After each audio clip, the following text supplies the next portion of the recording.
Ca' Foscari come quasi vocazione,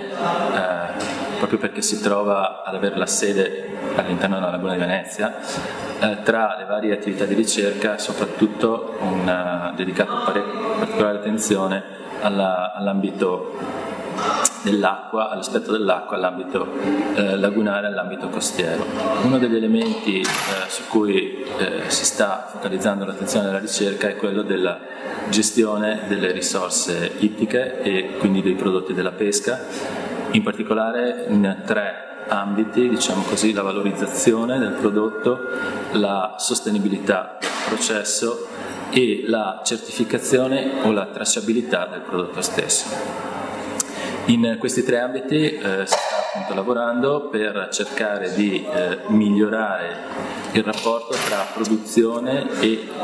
chi poi alla fine va a consumare il prodotto finale, quindi il consumatore, cercando di innescare una sinergia tra i due ambiti e cercando anche di rendere possibile un dialogo tra chi produce e chi poi consuma, che quindi dovrebbe essere in grado di scegliere perché informato delle caratteristiche del prodotto che eventualmente va a scegliere. Pesca sostenibile significa in qualche modo cercare di avere e sfruttare una risorsa dell'ambiente marino e nello stesso tempo di proteggere la risorsa evitando che questa venga a esaurirsi in seguito allo sfruttamento. Quindi sfruttare in maniera sostenibile significa porsi dei limiti, innanzitutto in termini di prelievo, ma anche in termini di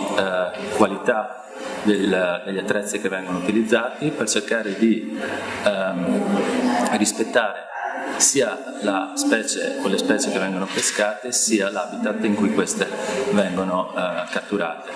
Dall'altra parte è necessario, quando si parla di pesca sostenibile, coinvolgere direttamente anche il consumatore, in quanto è il consumatore che può, con la sua scelta, in qualche modo incidere sui modelli di produzione.